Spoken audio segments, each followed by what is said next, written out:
Welcome to this week's episode of Coffee with the Journalist, brought to you by One Pitch. The guests on our show include some of the most notable journalists from the top US-based publications who cover topics including technology, lifestyle and culture, health, science, and consumer products. We discuss their role, the types of stories they cover, what their inbox looks like, how they connect with sources, and lots more. Today's guest is none other than Erin Griffith from the New York Times. Erin has been a correspondent for NYT since 2018. She currently reports on technology startups and venture capital from the San Francisco Bureau. Erin has also been with many other notable news outlets, including Wired, Fortune, and Adweek. During today's episode, Erin tells us about the types of stories she's been focusing on more at the New York Times, the importance of subject lines, one of her favorite stories she's written recently, and more. Let's listen in with Erin and Beck now.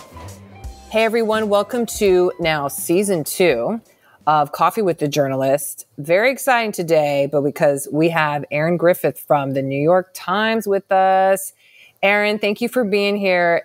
You were busy, so we are thankful you are here, especially today, because some breaking stories. Yeah, a lot of IPO news flying around, some deal news happening. Yes. So let's squeeze this in and we can hear all your juicy insights as you're managing and figuring all that good stuff out. So first off, a lot of times we like to start with just your inbox, especially being at New York Times. How is your inbox and how crazy is it with pitches? You know, it's actually not as bad as other jobs that I've had. I don't write as much. And I found, when I was at jobs where I was writing, 1 or 2 times a day, I would get a lot more pitches because I feel like firms just have these kind of like filters that are like, oh, you wrote about AI. Oh, you wrote about, some random thing. And so then you just get added to the distribution for that. And so I've generally been focused on consumer tech and startups and VC at the Times, and I'm not like writing on a regular basis. And when I do, it's often on the news. So I would say it's a lot more manageable than in the past. I mean, when I was doing term sheet at Fortune, the method of compiling the news was for people to email it to me. So, I'd have like 400 emails every morning, and it was just so much to slog through. And now I'm definitely an inbox like 10 person. So I usually, start each morning.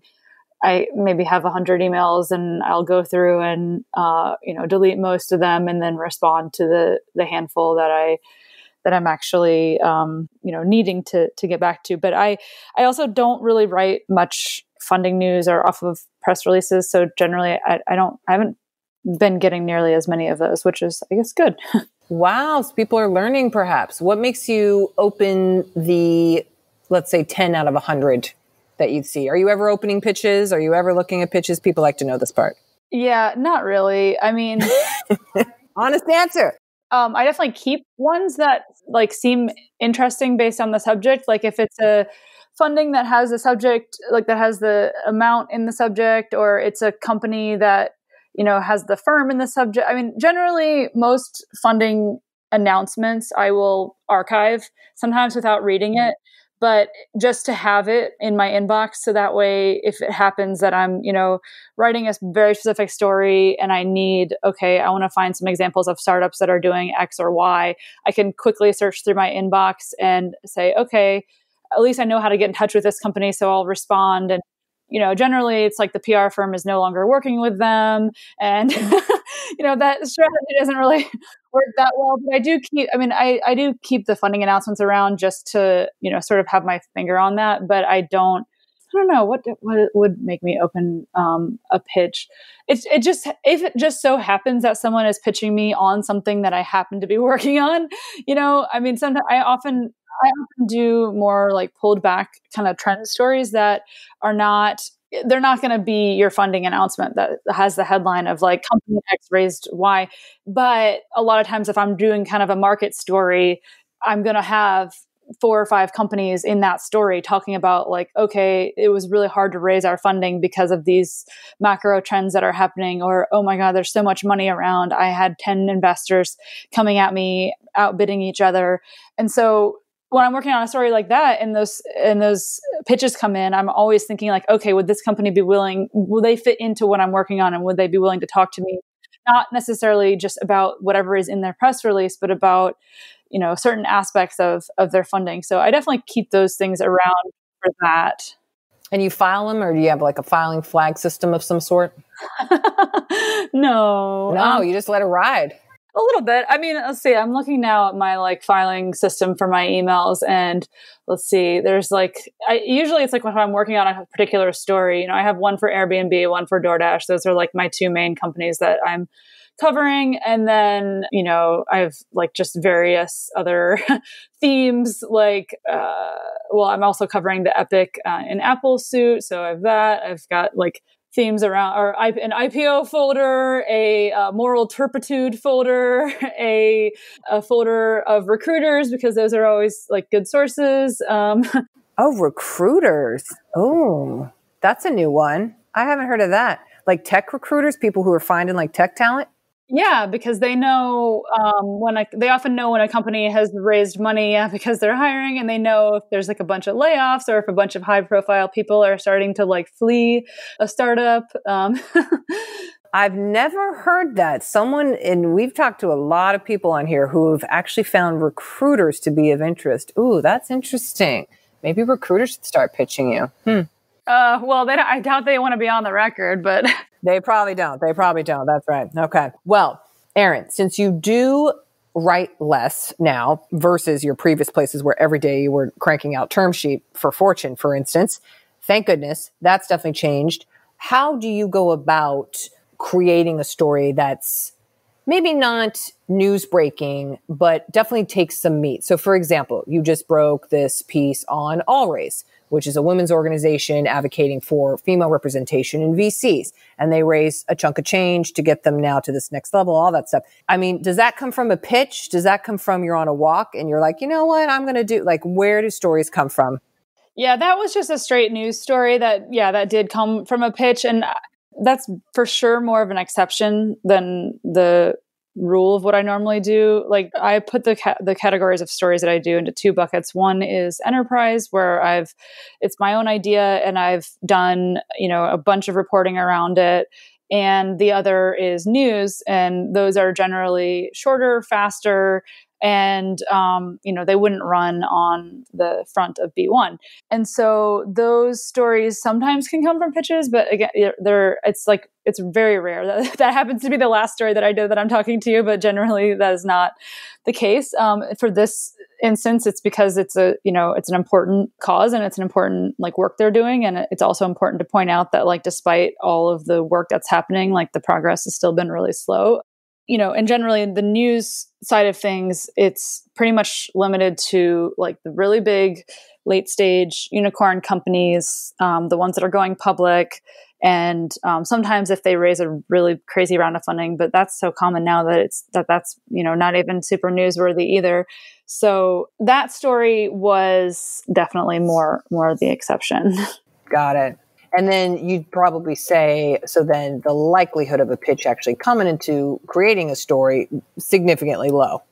Yeah, especially if it's about a specific company, unless it's like I said, like one of the two main companies that I'm covering now are DoorDash and Airbnb, and next year that'll probably expand to include like Instacart or whatever the companies that are about to go public, the ones that are just pre-IPO. Yeah, so generally, if I'm going to do a story about an individual company, it's pretty rare, and it's usually because I'm so busy covering other stuff. I would like to do more of those kinds of companies. Like the only one I can really think of that I did in the last 2 years is I did a profile of Brex, and I did a story about the funding of StockX, which is like that sneaker stock exchange, which is oddly popular to me in ways I don't understand still.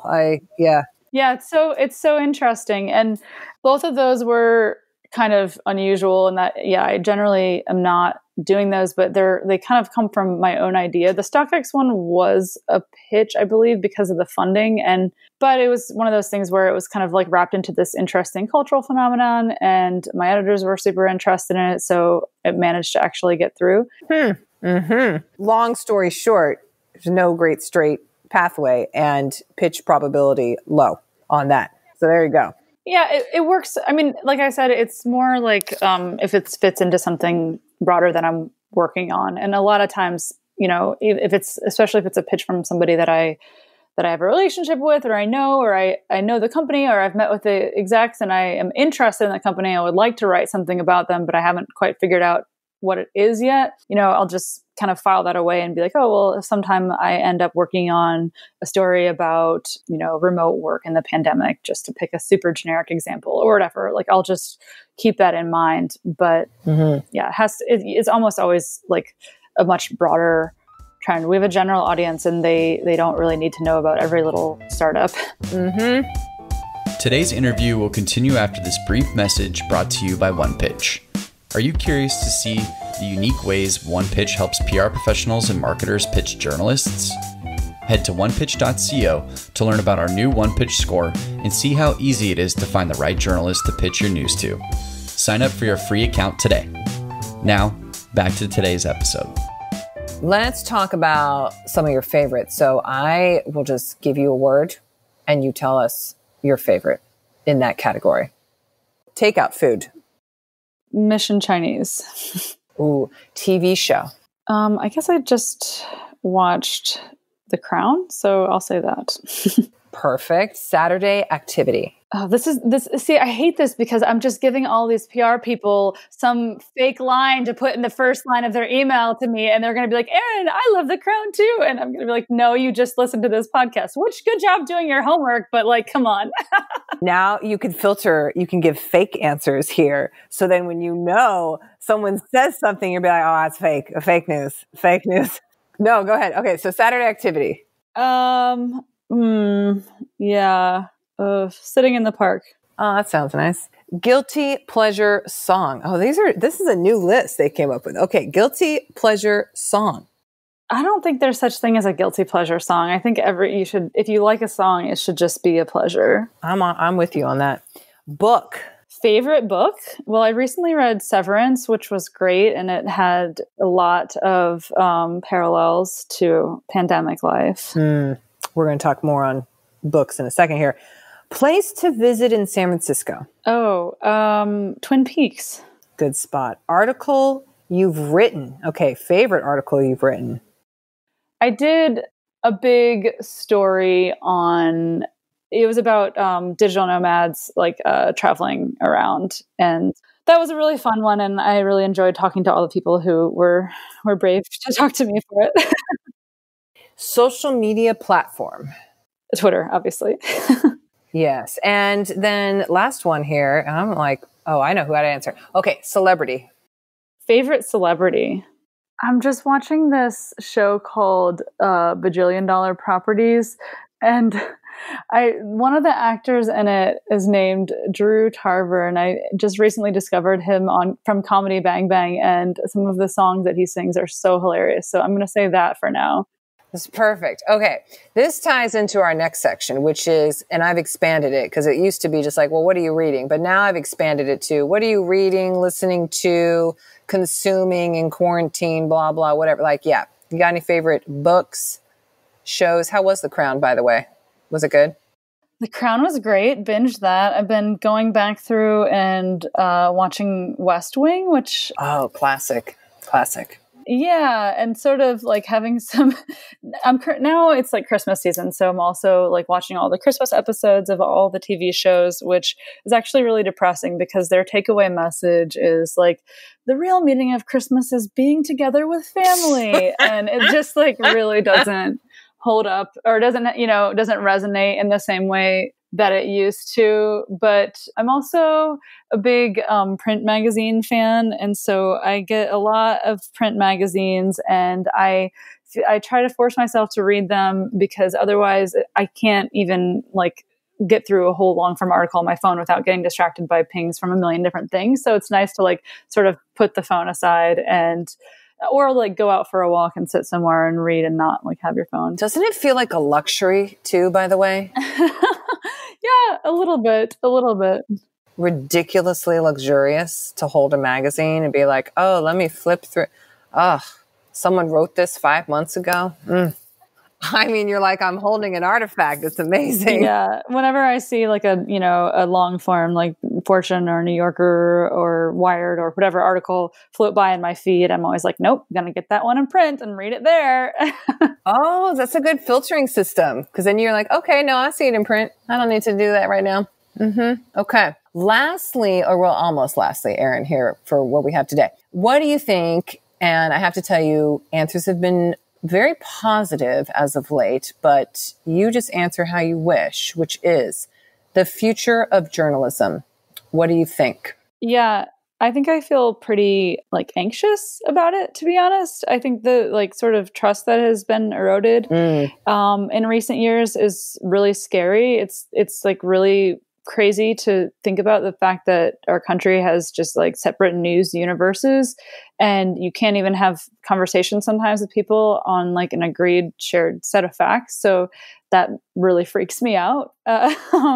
Yeah. I am encouraged by some of the trends that we're seeing around people actually paying for the news. Because if you think back 5 years ago when we all were pivoting to video and chasing ever diminishing returns for advertising and trying to pander to very unpredictable social media distribution feeds, that was not good. So I think moving to a subscription world is better, although there's definitely drawbacks to that too, around who gets access to quality information. But I think retraining the world to pay for quality information is working in some respects, and that's encouraging. And the whole Substack move, I think, is super cool too. I worry about people getting newsletter fatigue, but I also, I read a bunch of them and I think it's awesome. And I think it's really cool that so many talented, smart people are making their own way too. And so I hope that that's sustainable and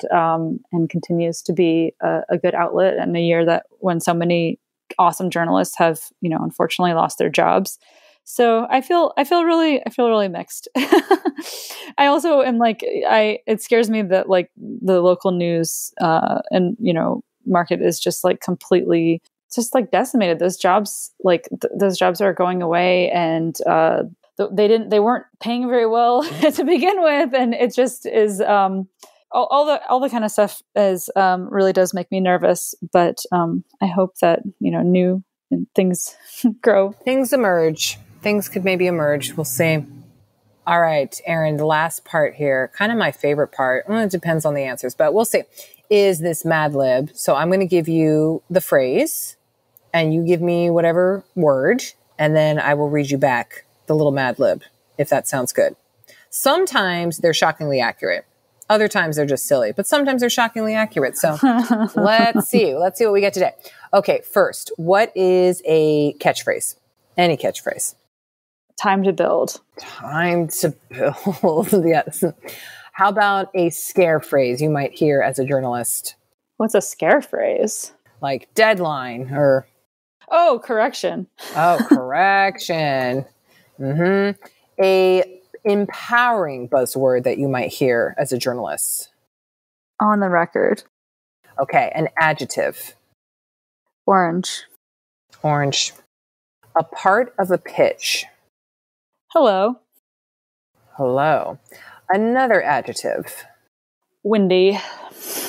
Windy. And then another part of a pitch. Let me know.